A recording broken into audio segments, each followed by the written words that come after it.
Bonjour Jean-Louis Debré, Bonjour. ancien président de l'Assemblée. Vous avez dit déjà qu'il n'y avait rien de nouveau sous la Ve République avec cette initiative. Mais quand même, vous ne dites pas que le Alors, président Macron est un président normal tout de même. je ne sais pas ce que c'est qu'un président normal. Permettez-moi simplement quelques remarques. Un, depuis le début de la Ve République, chaque législature commence par un message du président de la République, lu par devant les députés et sénateurs, par le président de l'Assemblée et par le président du Sénat. Quelques messages. 1981, François Mitterrand dit « J'ai été élu sur mes 110 propositions. Le Premier ministre qui est là va appliquer ces 110 propositions. » Il y a un Premier ministre qui n'a pas eu de message présidentiel avant. C'était Chaban, en 1974, pour des raisons particulières. Et ça a abouti à une réaction du président de la République Pompidou et le début de la brouille entre Chaban et Pompidou, parce que Chaban avait affirmé qu'il voulait une nouvelle société sans en parler au président de la République. Donc les choses sont claires, simplement, ce n'était pas le président de la République qui y allait, c'est la réforme voulue par Nicolas Sarkozy et la droite qui a fait que, pour la première fois dans l'histoire de la Ve République, et même au-delà, c'est le président de la République qui peut lire son message. Rien de nouveau. Alors, vous m'interrogez savoir ce que c'est qu'un président normal. Oui. Je ne sais pas ce que c'est qu'un président normal. Le président de la République, c'est quelqu'un qui a été élu au suffrage universel des Français, qui représente toute la France, tous les Français. Et même s'il veut être normal, il ne peut pas l'être dans la mesure où le regard des autres est différent. Vous n'êtes pas président de la République, je vous regarde avec beaucoup de respect, mais si vous étiez président de la République, je vous regarderais différemment puisque vous incarnez Je n'ai qu'un corps, effectivement. Jean-Louis Debré, Jean-Louis Debré, est-ce qu'on peut parler un peu du fond maintenant rapidement sur cette attente que l'on a? Jean-François Copé, par exemple, disait il faut qu'ils choisissent continuer d'être dans les généralités ou bien annoncer des choses plus précises, dérouler un vrai programme. Il faut qu'ils sortent du flou. Vous attendez quoi précisément sur le fond du discours J'attends simplement sur le fond deux choses. Puisqu'on est au début d'un quinquennat. Un, qui fasse l'état de la France. Et deux, qui disent voilà, j'ai pris des engagements et je vais les respecter.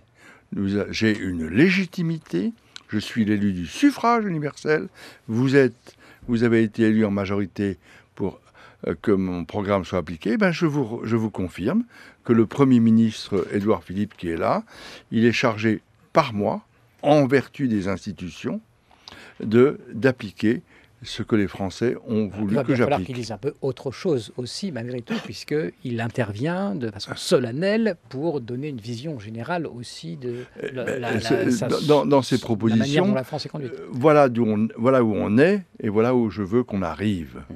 C'est ça le fond de l'affaire. Et tous les messages présidentiels, tous, sans exception, c'est ça. Voilà la situation, voilà où je veux vous emmener. Et on revient vers notre invité, donc Jean-Louis Debré.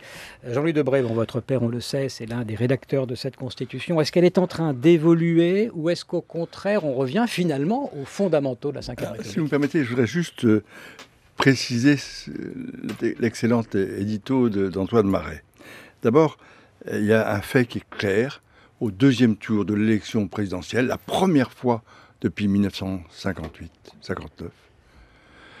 aucun des deux grands partis de droite et de gauche n'était présent au second tour. C'est la première fois. Jamais on avait vu ça. Ça montre bien le déclin. Alors, pour expliquer ce qui se passe, il y a plusieurs choses. D'abord, pour la première fois dans l'histoire politique française, ni à droite ni à gauche, il y a un patron. Il y a un leader qui est considéré, à droite, il n'y a plus personne, à gauche, il n'y a plus personne. Mélenchon ? C'est pas la gauche, il s'est mis à l'extrême gauche. Mais à gauche, il n'y a plus de patron. Et c'est accru par les règles de financement de la vie politique, qui incitent tous les partis à avoir des candidats. Tous, puisque vous recevez des subventions en fonction du nombre de candidats que vous présentez, et si vous avez quelques candidats, si vous avez un groupe, vous avez encore des avantages.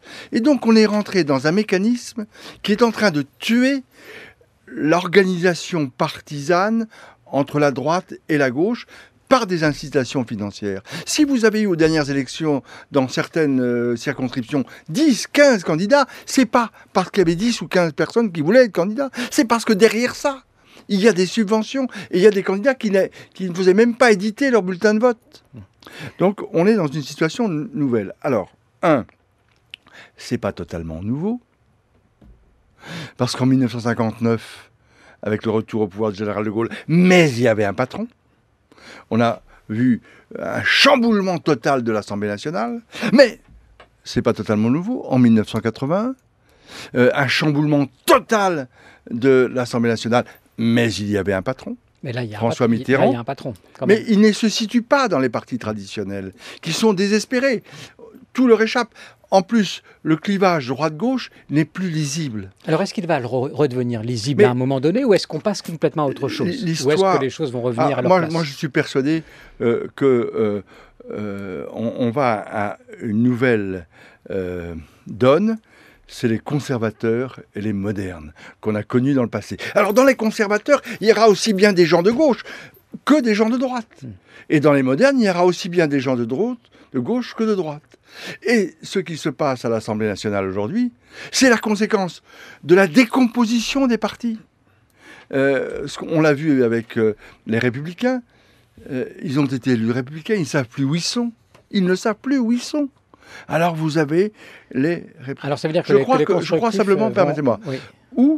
où Macron, dans les 6 mois, pas plus, réussit ou donne le sentiment de réussir. C'est-à-dire que la France a bougé, c'est-à-dire qu'il y a eu des réformes, c'est-à-dire qu'il y a une stagnation ou une diminution du chômage, une reprise des investissements, et alors à ce moment-là, le reclassement, il se fera très facilement. Vous êtes conservateur ou moderne, vous Moi, je suis totalement moderne, je voudrais qu'on change les hommes de manière considérable. Et je voudrais qu'on fasse un peu ce que j'ai fait, se retirer de la politique avant qu'il ne soit trop tard. Est-ce que la Ve République, je reprends ma question, est en train d'évoluer, ou est-ce qu'on revient finalement à ce qu'elle était plutôt finalement au début? Dans un premier temps, on l'a cassée, on l'a abîmée, et maintenant, on revient vers une lecture des institutions qui était une lecture conforme à ce que voulaient les constituants.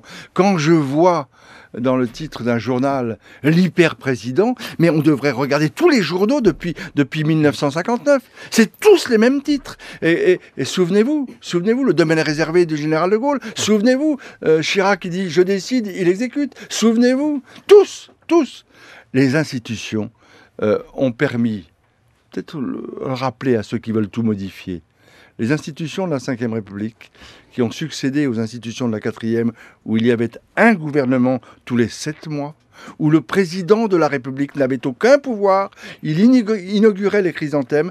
Les institutions de la Ve République ont permis l'alternance politique, la cohabitation politique et l'affrontement de la France, ou la confrontation de la France à des grandes crises internationales. C'est ça la Ve République. Jack Lang dit qu'il faut finalement peut-être penser à supprimer le poste de Premier ministre. Ben oui, puisqu'il ne l'a pas été. Jean-Louis Debré, vous avez dit que c'était... Alors, simplement, là aussi, regardons l'histoire, permettez-moi de vous dire. Mais remontons même au cardinal de Richelieu, c'est une autre époque, qui a écrit la théorie du principat, en disant qu'il fallait un principal ministre. Et le président du Conseil antécédent du Premier ministre s'est progressivement imposé dans la vie politique française depuis 1946, car il fallait un coordinateur et quelqu'un qui puisse rassembler les ministres. Alors, il y a quelque chose qui vous a gêné quand même récemment, c'est quand le président de l'Assemblée a dit « je suis là pour 2 ans et demi ». Finalement, oui, parce que le président de l'Assemblée, il doit respecter... Pourquoi pour 2 raisons. C'est pas moderne, ça? Enfin, ce qui est moderne, c'est respecter les institutions et respecter la Constitution. Je suis juriste. Vous ne pouvez pas décider de ne pas appliquer les institutions, premièrement. Deuxièmement, pourquoi, alors que toutes les instances de l'Assemblée nationale sont changées chaque année, pourquoi on a voulu que le président soit là pour la durée? C'est pour lui permettre de faire des réformes. Je vais prendre juste un petit exemple. Le Conseil constitutionnel, quand je suis arrivé, il rendait 10 décisions par an du contrôle de la loi. Quand je l'ai quitté, 140. On l'a changé. Pourquoi? Parce que j'avais la durée. pour imposer aux conservateurs des réformes. Vous allez voter, vous voteriez, pardon, la confiance, vous, au gouvernement mais demain Juste oui ou non? Mais oui, a priori. Donc vous êtes un constructif? Non, je suis un réaliste. La France, je vais faire un tout petit peu politique. Grâce à M. Macron, nous avons évité d'avoir en France Mélenchon ou Le Pen au second tour.